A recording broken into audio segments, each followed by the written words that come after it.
Before we talk about what we do, we have to ask, what defines us? Every person, every family, every church is shaped by its core values. They influence our decisions, shape our relationships, and determine the kind of impact we make in the world.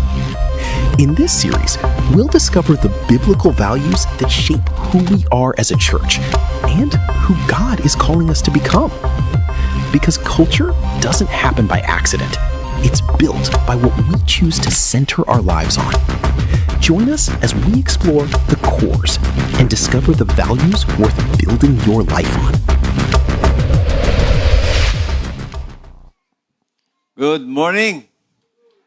Pakitingnan nga yung katabi nyo, sabihin nyo, good morning. I am blessed that you're here. I am blessed that you can see my beautiful face. Okay. Magandang umaga po. Even doon sa ating po mga kapatid na nasa kanilang mga bahay na nag-online, and we're hoping and praying na makasama po nila natin sila dito, no? Iba daw po kasi kapag person, no? In person. Tama po ba 'yon?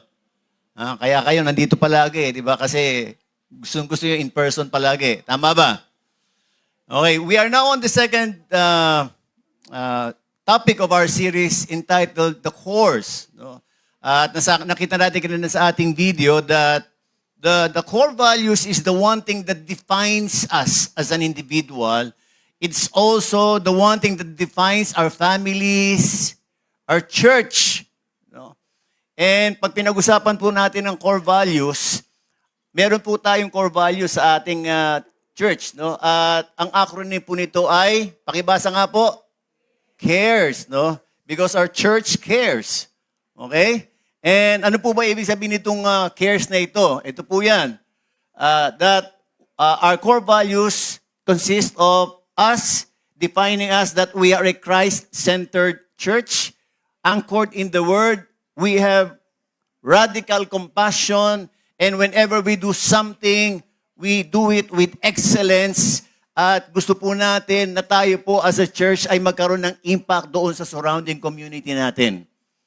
So that's the one thing that defines us. And pag pinag-usapan po natin yung core values, this answer the questions, why are we doing what we are doing? Usually po kasi dito nakatali yung lahat ng mga ginagawa natin dito, activities natin, and even yung mga preachings po natin, we are intentionally creating that in order to lead us towards, the fulfillment of all of these core values. Now, it is very important, no, na hindi lamang po natin maintindihan yung ating mga core values, kinakailangan maintindihan din po natin why they matter and how they should be lived out in our everyday life. No? So in last Sunday po, Pastor MJ had tackled yung Christ-centered core values natin, and I do hope, na ito pong series na makakatulong sa atin para na sa ganon ay maintindihan natin kung ano po yung tamang dapat na pamumuhay na ipapamuhay natin, in this earth. No? Before I continue, I would like to start with a story entitled The Silent Drift. Okay? Meron po isang tao, itago na lamang po natin sa pangalang Sherwin. No? Si Sherwin po is a dedicated Christian. No? He always attend church. Hindi po siya nagmi-miss ng church service. Hindi siya nag-a-absent. Sabi mo sa katabi mo, ikaw nag-a-absent ka ba? Pag Sunday service? Pinagpapalit ba natin Sunday service natin? Si Sherwin, he always prayed daily. And he served God faithfully. And if there's one thing that he doesn't want to happen in his life is this. He doesn't want to walk away from God. Sino dito ang gustong mag-walk away from God? Pakitaas ang kamay. Ayaw nyo? Okay.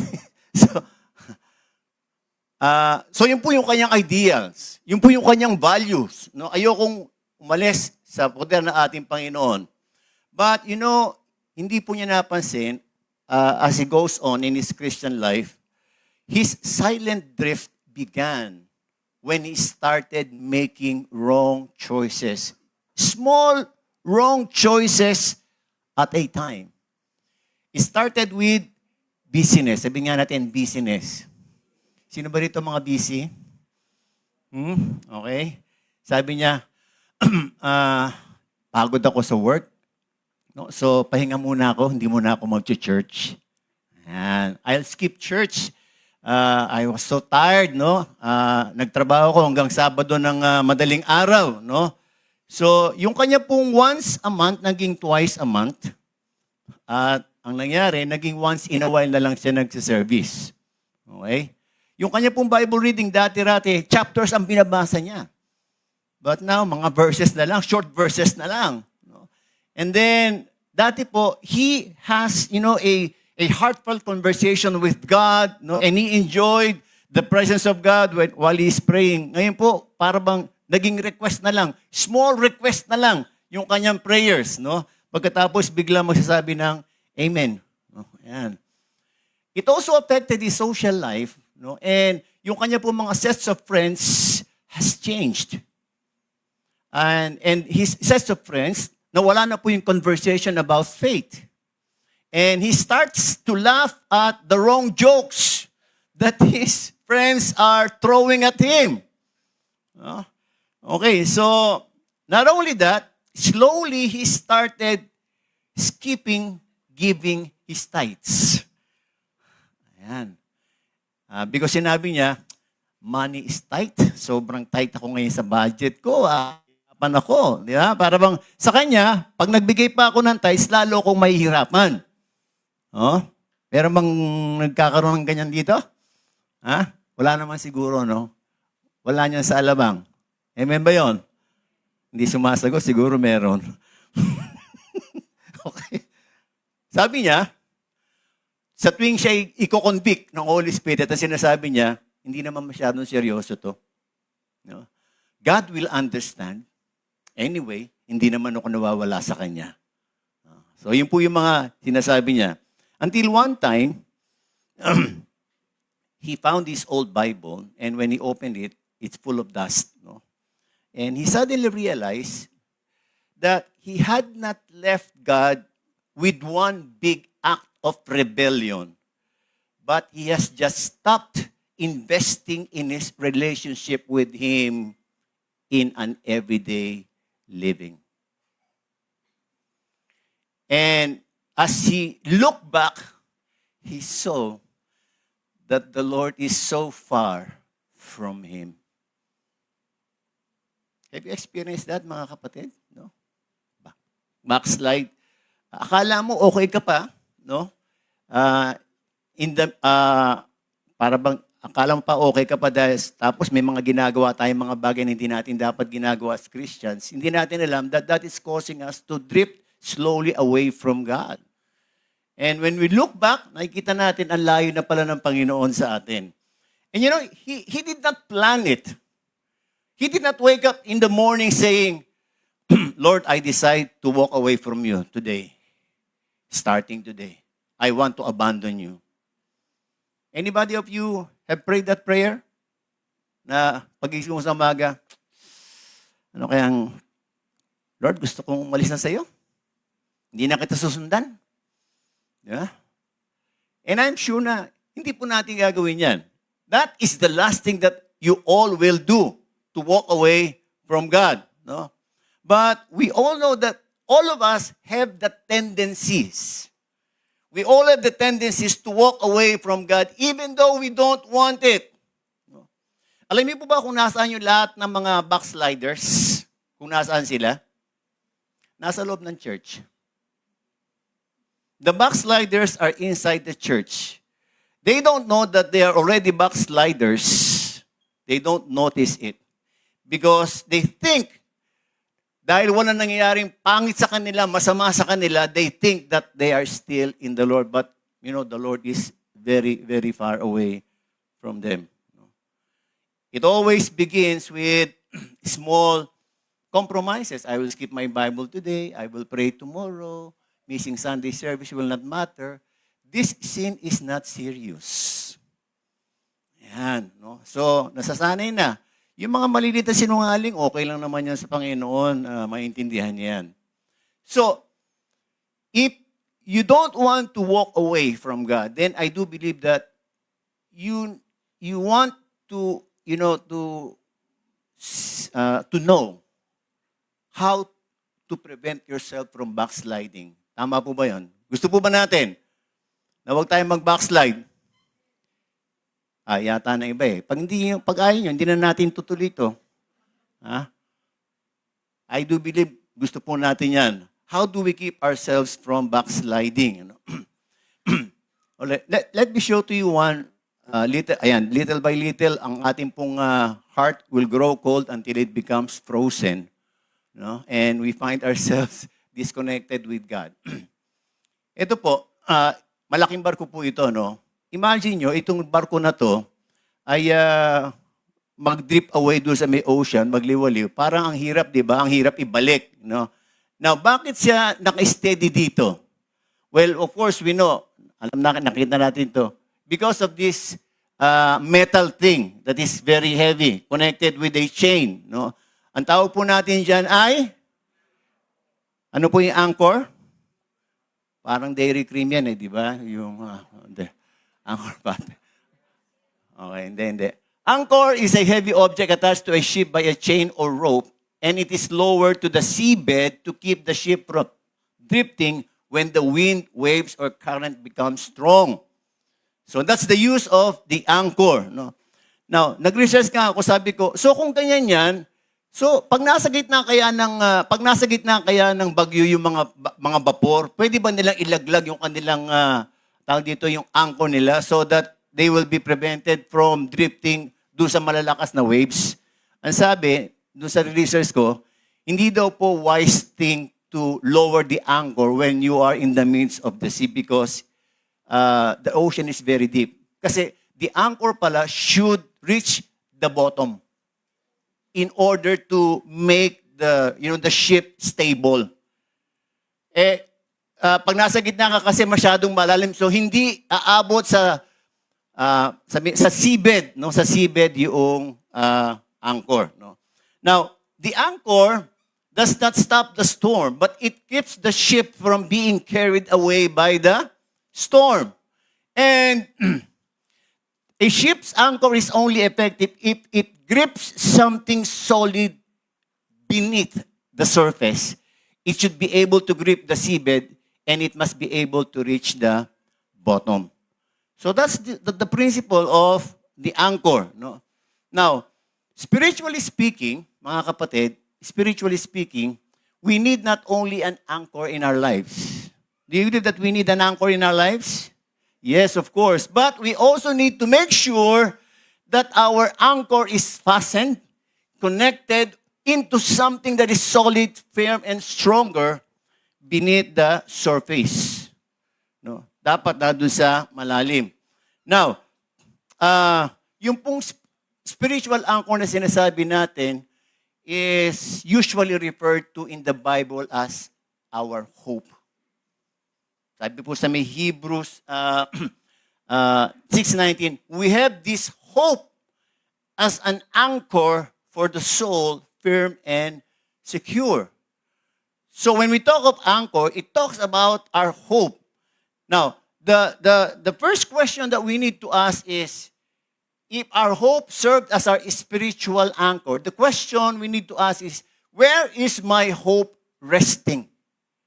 Is it resting on something that is solid, secure, strong, which will really keep my life from drifting? Yan po yung sasagutin nating tanong sa umagang ito. No? At since ito po isa sa mga core values natin, kukunin po natin yung ating pag-aaral dito sa may Colossians 2, verses 6 to 7. Nababasa niyo po ba? Pakibasa nga po natin na sabay-sabay. 1, 2, 3.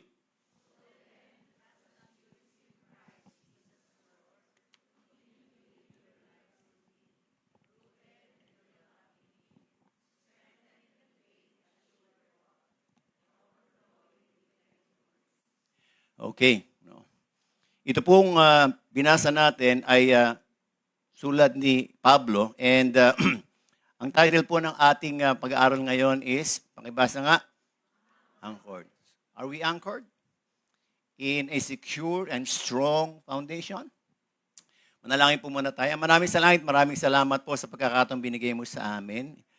We do pray that you will be the one to take control of everything that we will be studying today. Holy Spirit, speak to us and open our spiritual understanding that we may be able to receive, Lord, whatever you would want us to receive this morning. This is our prayer in Jesus' name.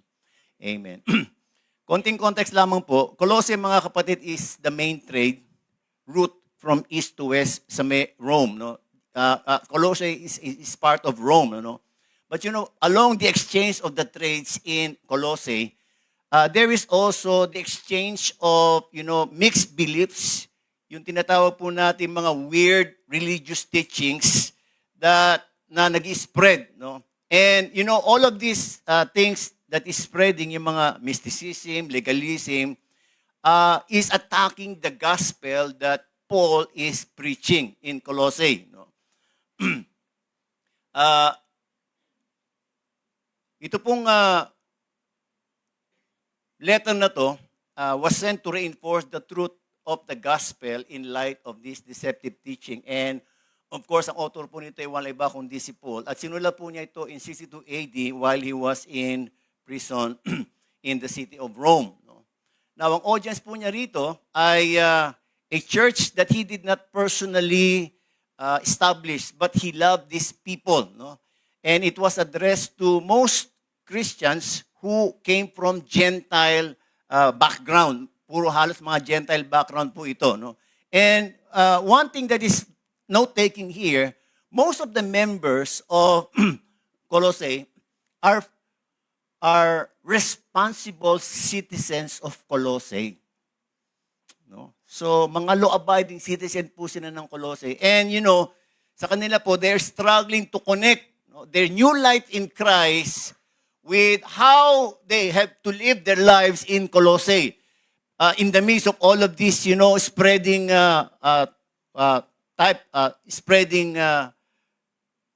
beliefs, no? And ayaw po ni Paul na i-separate po yung dalawang bagay, yung their life in Christ, their faith in Christ, and how they live their lives in Colossae, no? And this is one of the purpose kung bakit po sinulat ito, no? For them to realize that their faith in Christ should not end in knowledge, but it should be translated into action as they live their lives in Colossae. Now, not only in Colossae, but also in their families. So their faith in Christ should be lived out inside their family, inside their workplace, wherever they are. Their faith in Christ should be lived visibly, doon sa mga lugar na yon. And this is the focal point of Christian life, focal point of Christian living. That those in Christ who are made holy and faithful must live in our surroundings in accordance with that faith that we are confessing. No? And ito po, I believe, is the same expectation na ibinibigay ng Panginoon sa atin, as followers of Christ. Our faith in Jesus should be translated into action in our daily living. No? So, isa-isahin po natin ano po yung gustong sabihin sa atin dito nung verse na binasa po natin. Sabi dito, so then, alam natin lahat whenever we saw the word so then or therefore, ito po ay parang conclusion ng preceding verses that was given. No? And ito pong concluding statement na to was drawn from everything that Paul has taught from the start of Colossians. At diniscuss po sa atin ng malawakan nito ni Pastor MJ last Sunday. The supremacy of Christ. No? That Christ is not only our creator, but in Him, believers receive the redemption, forgiveness, and reconciliation with God. That's what Jesus did to all of us, sa mga believers. Not only the believers in Colossae, but all the believers, sa Kanya. Sabi niya rito, so then, just as you receive Christ Jesus, so knowing that Jesus Christ is the only way for our redemption, for forgiveness. And so, we are all encouraged to receive Christ, Jesus Christ, in our life. No? Now, receiving is different from just believing. receiving here does not only means that we agree with the teaching of Jesus Christ, that He exists, no? It means to accept and to take Jesus Christ to ourselves, welcoming Him into our life, no? So having a strong anchor begins with Jesus entering our very lives, not just one-time visitor and Savior, but as Lord. Yung sinabi po dito we receive Jesus Christ as Lord, no? Now, bakit po inilagay dito yung word na Lord? Now, this is very important, ano? Kasi ito po yung magdedetermine ng ating pong, magdedefine ng ating values at para magkaroon po tayo ng tinatawag nating assurance that we will not drift away from God.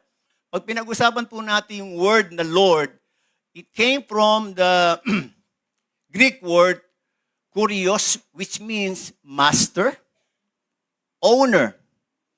And it means he to whom a person belongs, about which he has power of deciding. Mahirap ba intindihin yung English? Ha? So, in Tagalog, ang ibig sabihin yan, yung i-receive natin, ang siya nang magmay-ari ng buhay natin. Okay ba yun? Ganun kasimple lang po yun. So, if you accept Jesus Christ as your Lord, then you are saying that you agree, you are accepting that the life that you are living is now the life that you don't own. And it is owned by the one whom you allow to enter in your life. Okay ba yon, mga kapatid? If someone owns you, who then will make all the decisions that you will make? Is it you or the one who owns you? Alam mo, pag may gamit kayo, mga kapatid, alam mo, binili ko itong microphone. No? Akin ito, binili ko to. Okay? Pwede ba kayo makialam kung paano ko gagamitin ito? Alam mo, gawin kong martilyo. Pwede kong pampukpok. Di ba? Pwede, di ba? Walang basagan ng trip. Gusto ko to eh. Bakit? Kanino ba to? Akin ito. Ako bumili nito eh. Di ba? So when you say you own a thing or sabihin natin something, it means that you bought it with your money. And you know, when we talk of ownership, kasi po, lordship is ownership. Receiving Jesus as Lord gives Him full ownership of our lives. And legally, alam mo pa mga kapatid, binili tayo ng Panginoong Jesus eh. In first, sabi rito, it simply means we don't have the right to decide what we want to do with our life because someone inside us has all the say to make decisions for me. What I need to do and where my life should be going. No? And, ayan. In 1 Corinthians 6:19, nasabi po rito, do you not know that your body is temple of the Holy Spirit within you, whom you have from God? You are not your own, for you were bought with a price. Sabi mo nga sa katabi mo, may nagmimay-ari pala ng buhay mo eh. Hindi ikaw. Hindi tayong may-ari ng buhay natin. So, meron ba tayong karapatang gawin natin, gusto natin gawin sa buhay natin? Meron ba? Wala. But you know, that's what's happening. We decide what we want to do with our lives. Diba? We make all the decisions. If we think that this is good for us, then we decide we do that. And we don't consult the one who bought us, the one who owns us, if what we are doing is, agreeable with Him. Diba? Mabuti na lang ang ating pong Panginoon, hindi po siya, ano ba tawag dito? Sakim. Na ikokontrol niya yung mind natin at we will not be able to make decisions. Pag magagawa ka ng decision, bigla kang titigil. Tapos gusto mong gawin doon, hindi ka makakagalaw. Hindi ganun ang Panginoon eh. No? He gives us free will. Hinahayaan din niya tayong gawin natin gusto natin. Kaya lang, It's, it's a choice, it's a choice that, wrong choice that we always need to make. No? And hindi natin alam, kapag kakagawa daw po tayo ng mga ganon, ito po yung nagiging daan para mag-drift away tayo sa ating Panginoon. No? So, yung pong kind of relationship na to is the kind of relationship that we need to have with Jesus Christ if we want a change and transformation to occur in our lives. No? And this is not a one-time thing that we ought to do. No? Na halimbawa, sabi nga, halimbawa, pag tinanggap ko na siya as Lord and Savior, okay na. Ako na ulit magpapatakbo ng buhay ko. Hindi. His ownership of our life, when we accept Him, when we receive Him as Lord, should continue on. And it should be a journey of life until we die. That's the contract we sign in when we receive Jesus Christ as our Lord. It's a lifetime living wherein we recognize that He is the one who owns us and we don't have any right to do anything we want to do with our life because He owns us. Madali po ba yung ganong buhay? Palagay nyo. Do you want that kind of life? This is my life, but I don't own it. And so, I should live my life as if someone owns me. Nawawala po ba yung freedom natin kapag ganon? Yung freedom po ba natin nawawala kapag meron tayong ganon? When we accept that fact, that truth, I do believe that we will be able to experience yung tinatawag nating true freedom. No? So, how can we live our lives na hindi tayo nasusunod kung anong dapat natin gawin sa buhay natin, kundi yung may-ari? Ano po itsura nun? Ano po ang dapat natin gawin in order to apply that in our life? No? So, gumamit po ng dalawang imagery itong si Pablo at ito po yung sinabi niya on how we can continue to live with Him as the owner of our lives. No? Sabi niya rito, continue your lives to live your lives in Him. Pakibasa nga po yung nakadila. 1, 2, 3. Ayan. Tatalakayin po natin itong dalawang imagery na to which will make us understand how we can live a life which is anchored in the Word. A life that is recognizing that the one who owns our life is none other than our Lord Jesus Christ. Unahin po natin yung word na rooted. Rooted means, from the Greek word, it means to fix, to strengthen with roots, and to cause a person to be thoroughly grounded. No? Yan po yung ibig sabihin ng rooted. No? Now, what is the connection of being rooted to being anchored in the Word, into something that is solid? No? To be rooted in a spiritual sense is to have a deep and abiding connection with Jesus. Jesus is the rock from which our anchor should be fastened. No? So, ang sinasabi dito, deep and abiding connection with Jesus. No?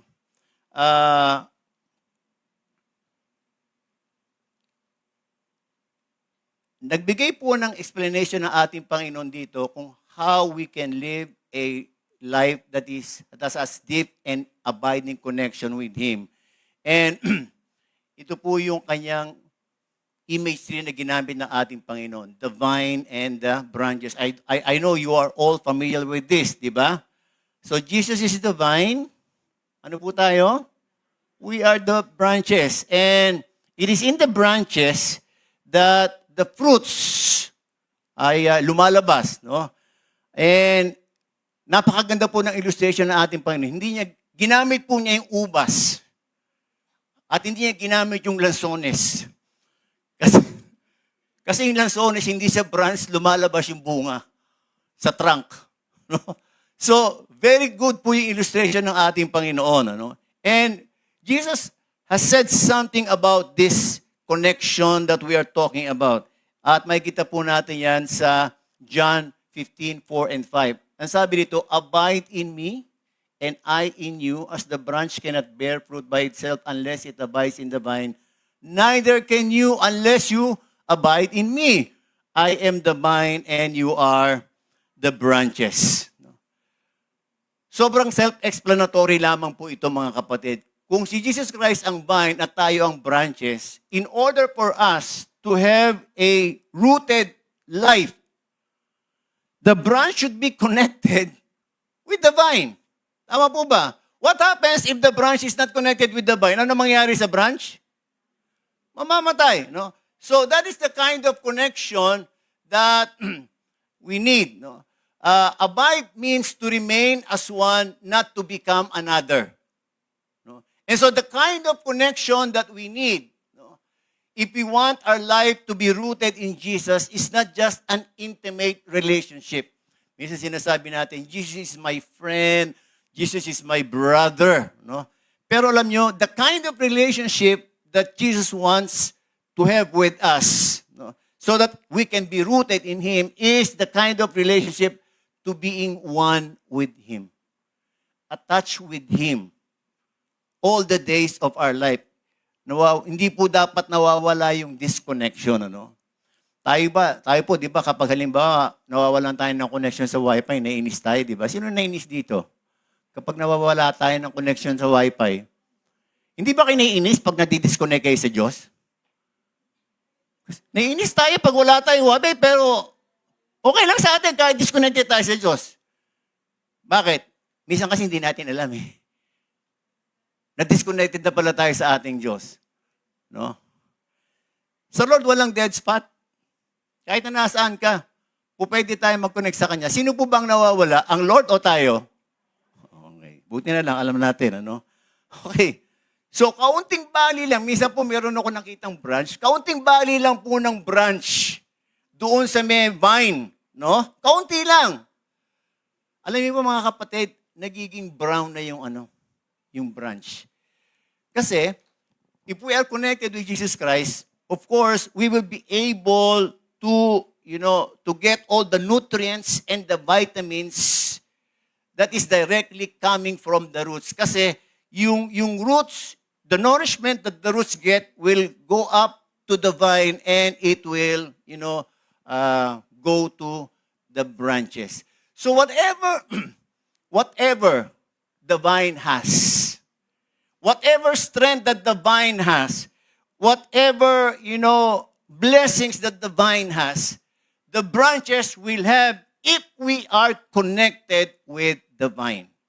And when we say connected, that is, attachment and hindi po dapat nawawala yung connection. We should remain connected. At ang sabi nga po doon sa may abide natin, we remain as one.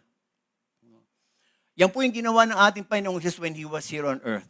Alam natin lahat yan, that He did not do anything that the Father did not tell Him. Early in the morning, He will go to prayer and He will ask the Father, what do you want me to do in my ministry? O, punta mo to, pagalingin mo itong isang bulag na to. Okay. O, pumunta ka dito, pagalingin mo itong isang babae na to na inaalihan ng demonyo. No? Jesus Christ never attempted, even though He is God, He never attempted to do things that He wants to do in His life. He always consults the Father. And He always declares, whatever you see me doing, it is not I who is doing it, but the Father who is in me who is doing it. So, the will of the Father became the will of Jesus, and the desires of the Father became the desires of Jesus. And that is what He wants us to have. That kind of connection, that kind of relationship, being one with Jesus. So, in order for us to be rooted in Jesus, we need to connect ourselves with Him on a daily basis. Okay. Alam niyo po ang ating Panginoon, because He was so connected with the Father, the environment that He is in, kahit na ano pong kondisyon o environment niya, hindi po siya naapektuhan. He was not influenced by the surroundings that He has. Even though He sabi natin, He gathers with the sinners. It never affected Him, Instead, when he is with these people, he is the one influencing greatly these people around him. And yung mga buhay po nila na i-impact ng buhay ng ating Panginoon. Why? His strength is not coming from the outside, but his strength is coming from the inside. He is so connected with the Father, and so whatever the situation is, whatever his surrounding is, he is not affected. Naalala ko po yung mga, andito si Brother Sari, no? Yung mga palm trees, di ba? Yung mga palm trees, yung mga cedar trees, lumalago po yan sa desert eh. Kung titignan mo sa desert, walang ibang halaman na lumalago eh. No? Sila lang. Bakit? Because the roots is directly connected with the source of water. In the same way, pwede tayong mapunta sa anumang klase ng sitwasyon sa buhay natin. Even the worst condition, we can be in that. No? Wherever we are in a place no, na masasabi nating worst, we will not be affected but by our surroundings if our life is rooted in the very source of living water. Now, what will be at stake kapag tayo po ay hindi rooted sa ating pong Panginoon? No? Of course, what will be at stake is our very lives. The life we will be living will not be life at all. Akala lang marami, buhay pa sila kasi humihinga sila. Pero patay na pala sila spiritually. And many Christians are experiencing that. We don't know that. Kaya minsan kapag halimbawa, parang wala tayong gana mag-pray. Parang wala tayong ganang kumanta. Tapos pagpupunta tayo ng church, imbis na makinig tayo sa may sermon, nakikinig tayo sa kwento ng mga katabi natin. Yung mga nasa lobby, hello? Kanino po ba kayo nakikinig ngayon? Ha? Sa sermon o sa kwento ng katabi ninyo? Bato-bato sa langit, ang tamaan mag-repent. Okay.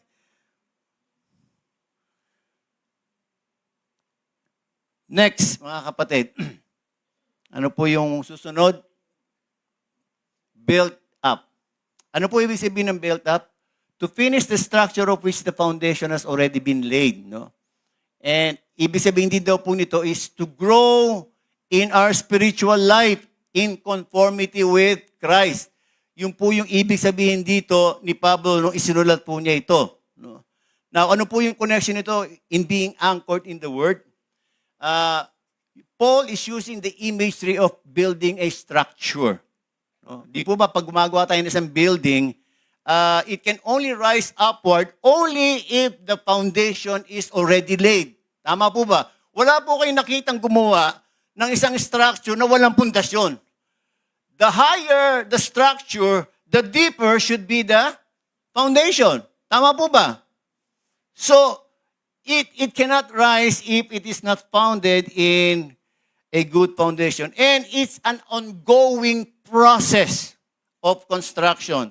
It's not a one-time event, but a continual work. Hindi po pwedeng, okay, kailan po matatapos yung building na yan? Bukas, tapos na yan. Galing naman nun, di ba? Bukas, tapos na. Oh, anong oras? 12:00, tapos na yan. Wala naman siguro nag-construct ng gano'n, di ba? It's a continuous thing. In the same way, Christian life is not meant to remain at the level of spiritual infancy. Okay? Pag sinabi natin spiritual infancy, hindi habang panahon, baby tayo, di ba? Na palagi inaalagaan, inaalo, na kapag nasaktan, uy, nasaktan ka ba?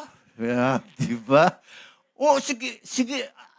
Ano gusto mong gawin natin nagsakit sa iyo? Sige. I-rebuke natin yan. No? Hindi na po pwede, no? Nag-uusap nga kami doon sa may prayer mountain, nandun po kami, no? May mga tao po, may mga Kristiyano po kasi na minsan, hindi na dapat inaalo. Lalo na kapag, ilan taon ka ng Christian? 20 years. 20 years? Hanggang ngayon, nagtatampo ka pa rin kapag hindi ka nabati. No? Kapag 20 years ka, hindi na dapat alo ang binibigay sa'yo. Rebuke. No, dapat nire-rebuke ka na. Sabi rito, God desires every believer to continually be built up in Christ until they reflect His character. Amen po ba yan? So, our spiritual growth will not take place if we are not founded in a strong foundation. Pag po ba tayo gumagawa ng isang bahay, ano po ang tinitignan ng architect o ng mga foreman para magawa nila yung talagang tamang design ng bahay? Ano po tinitignan nila? Ha? Tinitingnan nila yung langit. Di ba? Kasi kulay blue yung langit eh. Di ba? Hindi, blue. Ayan, blueprint. Tinitingnan nila yung blueprint. Tama po ba? Wala po akong nakitang structure na ginawa na walang blueprint. Yan ang una. And in order for the structure to be finished, the architect or the foreman should be, loyal in obeying every detail of the blueprint. Tama po ba? Pwede ba sabihin ng foreman, halimbawa, ginawa ng architect, sabihin ng foreman, hindi ko gusto to, hindi ko gusto nada to. Etong gagawin ko. Pwede bang gawin yon? Hindi. Pwede naman. Kaya lang babagsak yung bahay mo. Di ba? Hindi siya magiging maganda according to the design na ginawa ng architect. Now, in the spiritual, mga kapatid, God is our architect. Amen po ba? God is the architect of our lives. And He has already designed the blueprint of our lives. And we can see the blueprint of our lives in the Word of God. Amen po ba yan? The guide that will give us on what kind of life we will have is the Word of God. Nothing else. Hindi po yung sinasabi ng mundo, hindi yung sinasabi ng kaibigan natin. Hindi po yung sinasabi ng mga books on how to become successful. It's only the Word of God. No? The only blueprint for life is the Bible. And it's not what we want, it's not what the world says that will decide what kind of life we ought to have. No? Kaya po magkasama yung rooted at saka yung built up eh. Hindi po kasi tayo po pwede na makarinig ng salita ng Diyos kapag hindi din tayo konektado kay Jesus Christ eh. Because in effect, or the truth of the matter is, Jesus and the Word is one. Jesus is also the Word. Kaya nga sinabi ni Lord, abide in me. If you abide in me and my words abide in you. Dalawa po yun eh, magkasama yun eh. We are rooted and connected with Jesus Christ every day of our lives, and we are also abiding in the Word that He is saying, because that is the only blueprint in our life. And God knows the best design for our lives.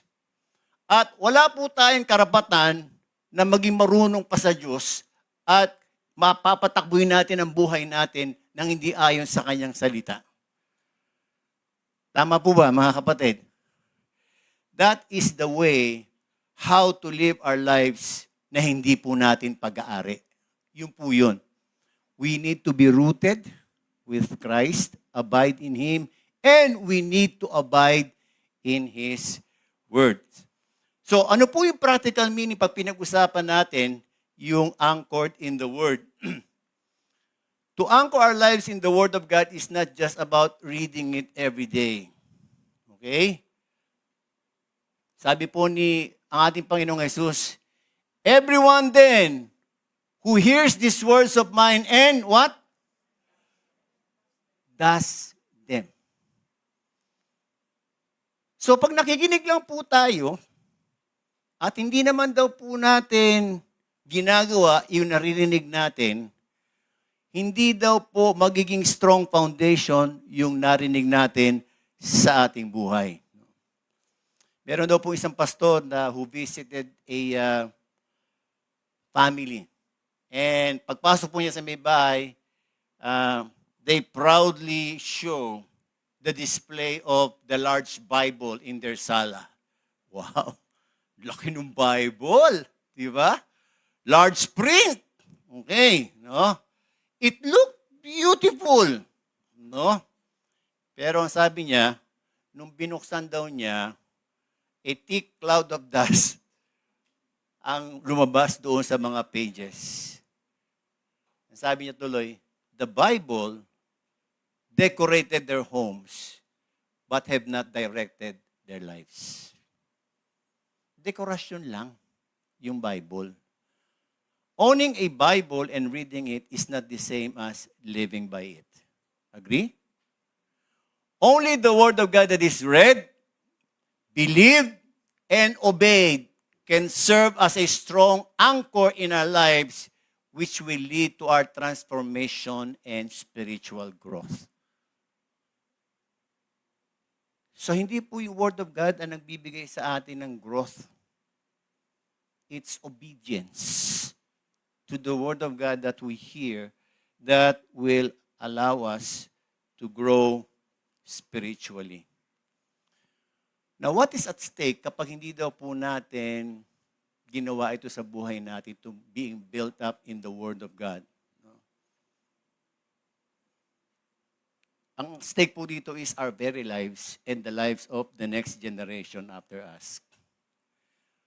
You know, drifting away from God is not only personal, but it's also cultural. Meaning, mga kapatid, hindi lamang po ito problema ng individual Christians. Problema din po ito ng marami mga nation. Do you know, history shows that several nations, especially in Europe, they had once a strong Christian identity where the Bible shaped their laws, education, culture, and public life, but they have drifted away from their faith. Ito po yung dating pinanggagalingan ng mga revivals, Christian revivals, yung Europe.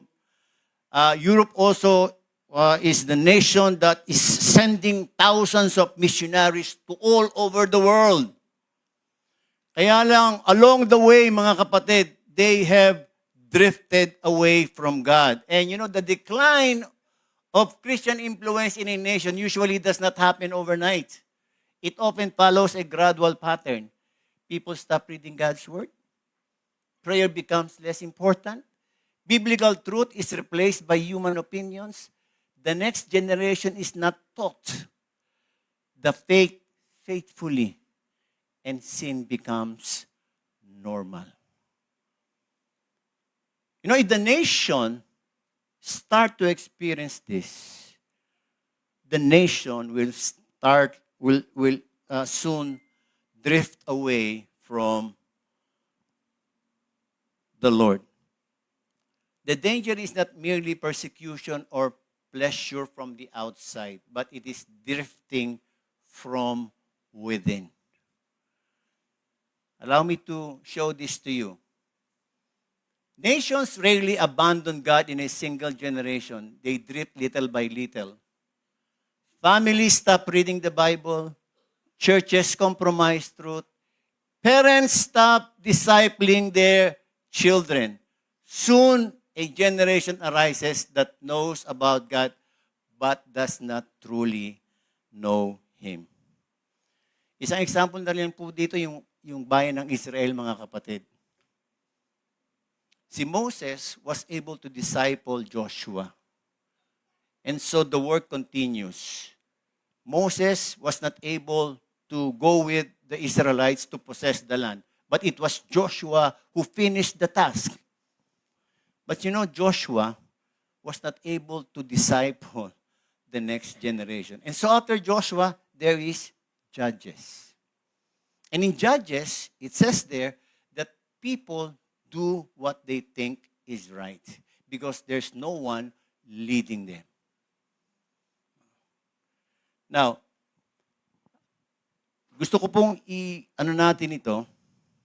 I do believe that it is also the very reason kung bakit nagkakaroon po ng chaos, hopelessness, depression, calamities in the world. Sa Pilipinas po, mga kapatid, yung mga younger, hindi lang po sa Pilipinas, all over the world, the younger generations is leaving the church. when we went to South Korea in 2018, dati po yung South Korea is our example in prayer. Di ba? Alam niyo po yung kanilang prayer mountain there, which can house mga 20,000 people. Puno po yun palagi. Puno po yun palagi noon. Pero alam niyo mga kapatid, nung pumunta po kami noong 2018, ito po yung yung mga silya sa may paligid. Ang nandun na lang po yung nandun sa may baba, sa malapit sa stage. At ang nagpupunta po doon, puro matatanda. Wala yung mga bata. We attended a church service, a Korean church service na nagtumutulong sa ating Win Korea. Tumitingin po ako. Wala akong makitang young adults at saka youth. Puro matatanda. Why? Is it because the young generations are bad? No.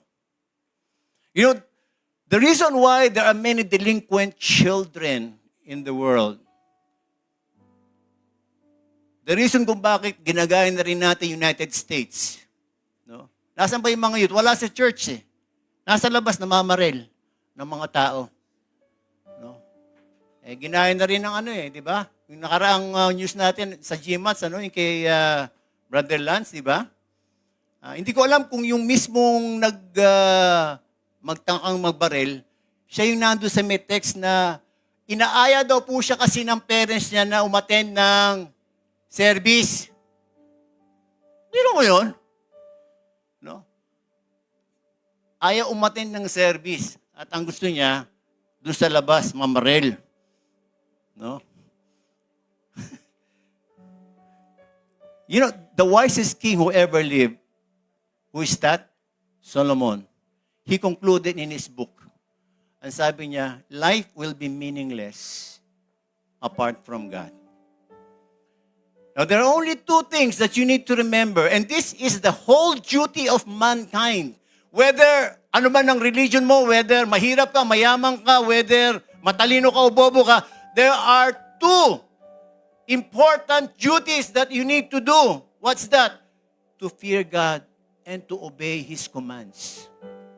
The same thing that we have, that Paul was written.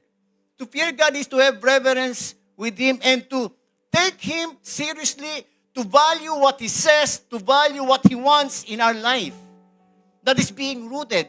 And of course, obeying His commands. Being built up in His words. Same thing. No? Now, ang tanong po, what do we do as a church?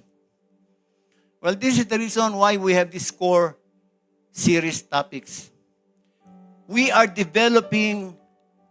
trying to change our mindset, mga kapatid. That is not the culture around us that should dictate or define our lives, but it should be the Word of God. Every time we see something new in the world, ang dapat daw ginagawa natin, ibabangga natin sa salita ng Diyos. What is the Word of God saying in relation to this? Hindi po yung titingin tayo sa mundo pagkatapos, ano kaya ang po pwedeng ilagay ko na Word of God dito na aakma dito? No. We look at the Word of God and then we try to see if that thing that is happening is in line with the Word of God.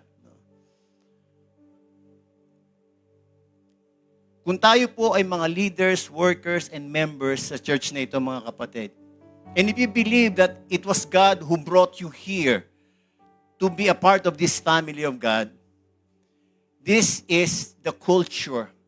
This is the one thing that we need to do. We need to be Christ-centered.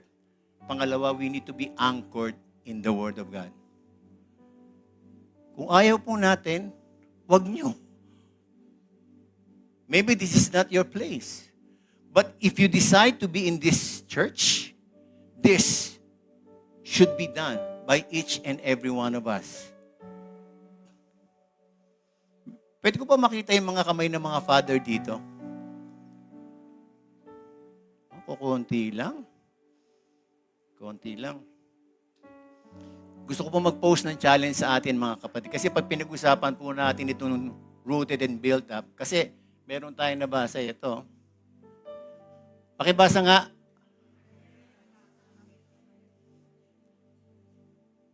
discipleship really starts at home. At hindi porke tayo po ay Christian, ay ang gagawin natin para matuto ng mga Bible stories yung ating mga anak, dadalhin natin sa Sunday school. The first teacher of our children should be their parents. Especially the father. Agree ba kayo doon, mga kapatid? You always hear me say that the training of our children, if we want them to follow the way God wants them to go, should start in their formative years. 1 to 7, doon pa lang umpisahan mo na sila. And buti na lamang po narinig ko yan, yung turo na yan.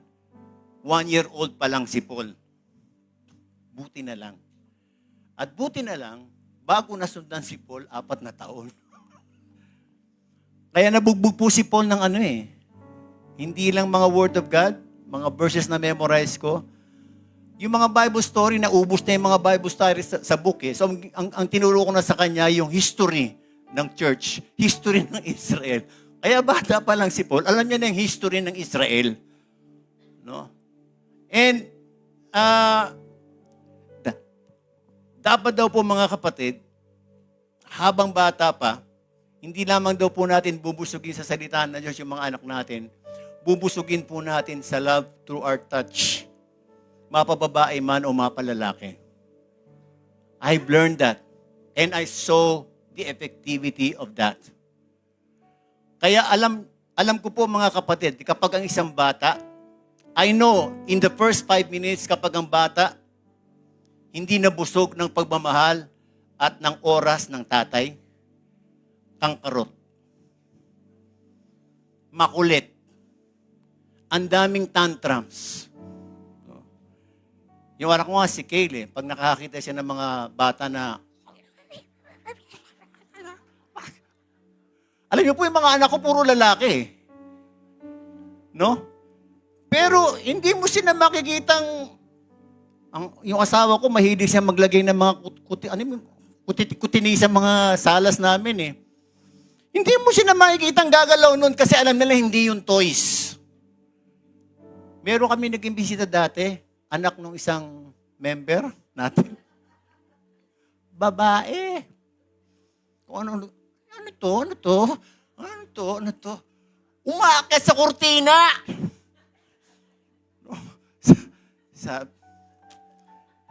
Minsan naiinis ako pag nakakita ako ng gano'ng mga bata. Gusto ko ako pumalo No? So, mga tatay, importante po na bubusugin natin sa touch yung ating mga anak. Si Pastor MJ, natutuwa ako. No? Sabi ko sa kanya, MJ, busugin mo sa yakap mo at pagmamahal mo yang si Oli. And you can see Oli. Ang bait. Ang tahimik. Hindi kang karot. At ang sarap alagaan. Yung mga apo ko, mga kapatid, ang sarap alagaan because, yung aking mga anak, they have applied what I have sabihin natin, ginawa ko po sa kanila. No? Hanggang bata po, dapat i-expose natin sa Diyos yung ating mga anak. Para hindi po, kasi alam ko po, wala pong parents na nagnanasa na mapariwara ang anak nila. Tama po ba? Ang gusto natin, yung mga anak natin, maging maayos ang buhay. And the only thing that their life can be, good, is when they follow the path of God. Diba? When they stay connected with God. Yun po yung gusto natin lahat mangyari sa anak natin. Tama po ba? No? So, importante po mga kapatid na umpisa pa lang sa bahay, ipakita na natin, ipadama natin sa kanila yung kahalagahan, pagpapahalaga natin sa Diyos. Maliit na bagay nga lang po yung simpleng pagpunta ng church. Simpleng pag-attend ng church. Sabay-sabay po yan, 3. Yung mga anak ko, no? Wala pa po kaming sasakyan noon. No? We have to travel to attend church. No? So, ano po ang ginagawa namin ng mag-asawa?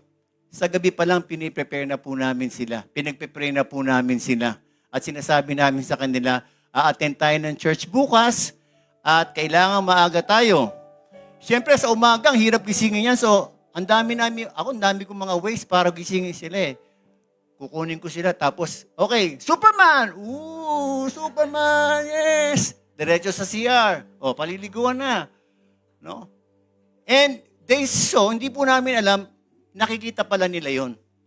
Yung pagpapahalaga namin, even sa pagpunta sa church, na ayaw naming malate. Aray. No? Sana po, yung mga tatay, hindi sila yung gigisingin at pipilitin na pumunta ng church. Sana po yung tatay ang nangunguna sa pamilya at sasabihin, let's go to church. Sabado pa lang, ihanda na. Di ba? At alam niyo, kapag, ano po yan kapag alaga po ng tatay, nagbibigay ng oras, ako po, natutunan ko, dapat meron ako isang araw in a week sa mga anak ko. Meron kaming boys day. No? So pag naglalaro kami, ang kakampi ko si Jan, ang magkakampi si Paul at saka si Kale. No? Yung malilit na bagay na yun, mga kapatid, hindi nakalimutan ng mga anak ko yun. No? They need to have those things. And alam niyo mga kapatid, nakita ko na very effective siya kasi sinasabi sa salita ni Diyos, train up a child in the way that they should go, and when they get old, they will not depart from it. Kami, syempre, we want to shield them from the culture around kasi alam natin hindi maganda influence eh. So, nung 1 to 7 yan, wala silang naririnig sa bahay na wordly song. Puro Don Moen, Ron Quinoli, Hosanna, Bob Pitts. No? Kaya lang, alam ko naman darating ang pagkakataon pag nag-college itong mga to. Hindi na Christian school yan. Di ba? And, totoo naman, kung mawala, no? Kung mawala si Paul, nag-experiment lang naman. Kung mawala si Kale, no? Si John medyo hindi naman masyado kumawala, no? Ang dami lang mga babae na umaali-aligid sa kanya, no? Pero ito mga kapatid when we have done our role and responsibility during their formative years, when they get old, kahit itry nila yan mga kapatid, meron silang babalikan. Ang mahirap yung wala kang babalikan kasi walang naipunla, walang nailagay, walang na-invest. And dumating po si Paul sa pagkakataon na sabi niya, ayoko na umattend ng youth. Hindi ko sila pinipilit. And you know, the most important and very powerful tool that a father can have kapag hindi na po nila makontrol ang kanilang mga anak, panalangin. Panalangin. Lalo na kapag ang tatay ang mananalangin. Hindi naman po sa araw-araw naging consistent yun. Pero every time that I remember, pinapaalala ng wife ko, pag aalis sila to go to school, pagpe-pray ko sila. Very powerful po yan. And you know, that will shield them. Everything that we cannot control sa ating mga children, don't try to control it, but bring it always into prayer. You surrender your children to the Lord. Siguro sabihin natin, paano yan, pastor? Lalaki na ng mga anak ko. Ang hirap ng sabihan. Wala pong hindi kayang gawin ang panalangin, mga kapatid. So, ano po yung gusto nating sabihin dito, mga kapatid? A nation that is blessed is composed of churches doing the Great Commandment and the Great Commission. A healthy church is composed of strong families committed to be rooted and be built up in the Word of God. And a strong family is composed of husband and wife that is committed to be rooted and built up in Christ. At kahapon po, doon sa may prayer mountain, ipinaalala po sa amin yung verse sa may Psalms 78. Huwag daw po tayong mapagod na isaysay yung magagandang bagay na ginawa ng Diyos sa ating mga anak. Huwag po nating hayaan na yung mga next generation ay hindi nila makilala ang Diyos. The only place where our children can know God is in our home. Let's not fail in doing that. Kasi alam niyo po, ang hirap sa loob na makita mo ang anak mo napapariwara. Amen? Pwede pong tumayo tayong lahat.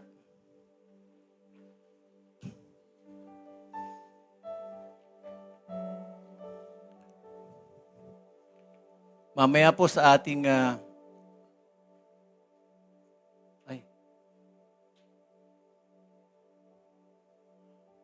sa ating pong win group, ito po yung questions na po pwede natin pag-discuss. Let us pray. Panginoon, maraming salamat po at patuloy mo po kami pinapaalalahanan ng mga importanteng bagay na dapat po naming malaman sa aming mga buhay. Salamat, Panginoon, that though we are all unworthy of your grace and mercy, you have brought us into your family.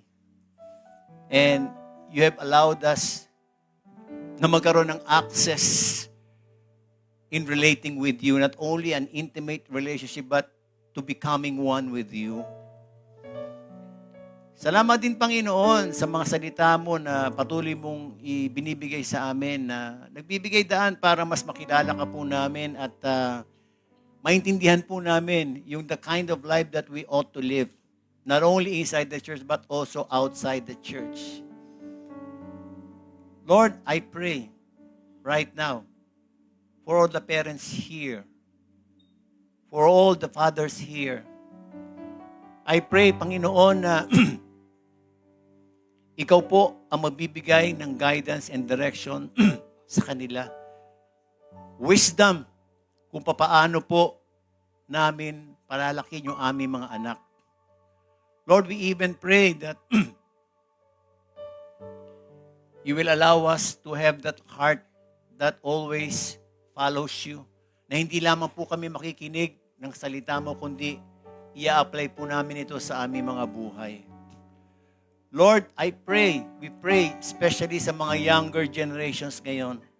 We pray, O God, that you will shield them with your protection, Panginoon, sa mga wrong influences na po pwede nila makuha sa labas sa mundong ito, Panginoon, sa social media.